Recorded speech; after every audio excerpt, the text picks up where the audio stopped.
Kush and Chemtrails, the world's most dangerous podcast.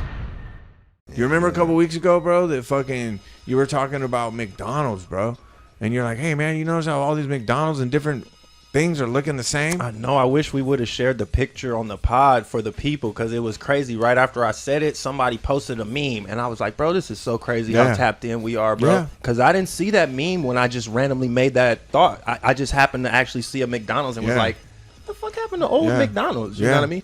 But I wasn't the only one, obviously, that saw that shit, bro. So look at this, bro, and this is pretty fucking wild, bro. This is called The Danger of Minimalist Design and the Death of Detail, bro. This was really fucking interesting, and as soon as I saw it, I was like, oh shit, this is just like what Buck was talking about with the fucking McDonald's fucking restaurants and everything else looking the same. So this is the Cultural Tutor, shout out to you, says what I'm talking about is unconscious small m minimalism, which has become the social default for seemingly every design choice, whether architectural or corporate or anything else. It is a troubling phenomenon because of what minimalism represents: a lack of detail, right? So you're thinking, what the fuck does detail have to do with anything, right? Individuality, bro. It has everything to do with everything and your influence and how you're perceiving the world. I want to be that person that perceives the world like that. Mm-hmm. Not that person that's like, I just want to put a railing up and make sure no one goes through it. Mm-hmm. This person had the same idea, but was like, I want it to be beautiful, bro. Right? Like, there's completely two different. You know what else it is, there. Sue? Stay there, please. I am.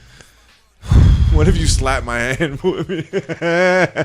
Nah, this shit is deep, bro. Cause yes, it's so much of a choice, like you just said. The left also represents a craftsman. Yeah. That's somebody who has been passed down this particular skill or craft of artsmanship over years and years, and the integrity of the work. That thing is going to last for a long time. So it doesn't just serve its purpose, like you said, and it's a piece of art, but it's going to have staying power, stability. You know, that's a sound structure. You know, it looks like something built in nature that's going to hold, you know, and not even... that thing can really protect more than those wires, you know. So yeah, it represents taking away the human input, because a machine can damn near craft things like we see on the right. Absolutely. So now we take humanity out of not just design but everything. So like you said, there's a ripple effect to little things like such. And I'm sure he has more examples, huh? Oh yeah. Yeah, I want to see this. This is cool. Yeah, absolutely. I thought it was too. I could totally agree. I thought it was phenomenal too, because we just fucking talked to. How many times, bro? How many times have I called you or you? I never call you because I don't like you. No, you're always busy, bro. You're doing your thing. But and we talk, shit happened. I'm like, yo, bro, remember that shit you're talking about? Or vice versa. We need to add decide to the chat. Yeah. Now that you just said that, he'll take himself off. No, like we can do a text chat. Text chat. Yeah. We'll put you. We're not gonna blow you up. Hey, look, he looked like he didn't trust us, huh? He was like, okay, like I don't know, dog. Oh shit, bro, he don't trust us anyway. What kind of code are you guys putting? Yeah. So look, you're smart. He goes on to say that shit's fucking up our mentals. We're gonna get into that in a little bit. We will indeed. Why does detail matter? Think of it as identity. What gives the phone box on the left its distinctive character? The details, color, moldings around the door, the ornamentation at the top. The phone box on the right has no real detail and no character. Exactly what we were saying. It looks like, uniformity. And a machine could build it, no problem. There you go. Like, here we go. Look, go back to that one real quick. Absolutely, brother. Like, you know, even though the red one look cute, the other one show a little bit more freedom.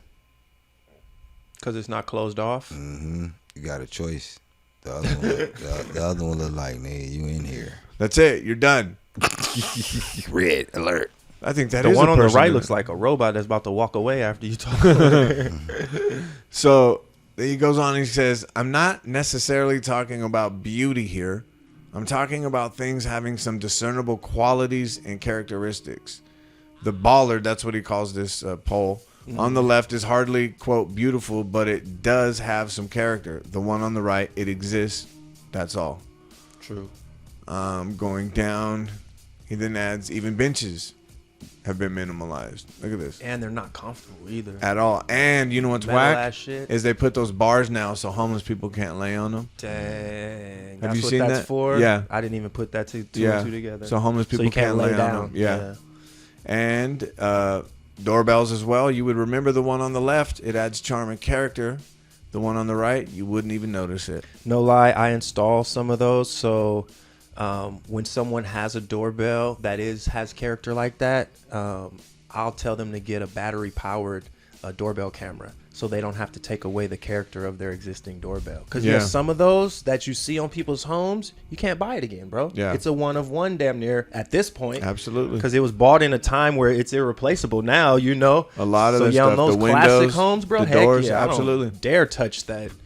I'll give them a doorbell. for you. Give them a doorbell camera, Right. But put it, not. Put this on the hood of your car. Say nothing. Yeah, put it, You know what I'm put it saying? somewhere else. Yeah. Don't you dare tell your wife what we're Yeah, talking man. about here. Jeez. So then he says, how many large corporations have rebranded towards far more simplified logos? This is a notorious recent example. Mm-hmm. They Warner took it Brothers. from like a 3D to even a two-dimensional. And it goes on to even what you were talking about with the restaurants, right? Like McDonald's, the way it looks, Right. and even their logo. They Right. used to have, remember the big old fucking golden arches and like 5 million bazillion served, and it was all like, oh shit, and everything about it now, even it's just like these arches, like, and it says the thing with detail and therefore identity is that people have different tastes. So to some extent, it imposes something on a person. Default minimalist design strips all identity away from things. It presents a neutral, clean slate, which imposes nothing. That's where they want us to Right. be. Yeah.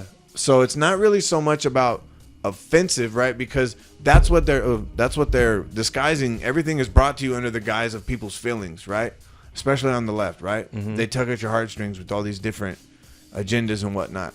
But what it really boils down to, everybody's the same. Everybody's the same. There's no identity in the world. Mm-hmm. You follow all the same norms. Like we were talking about, you brought up Lola's IG getting taken down.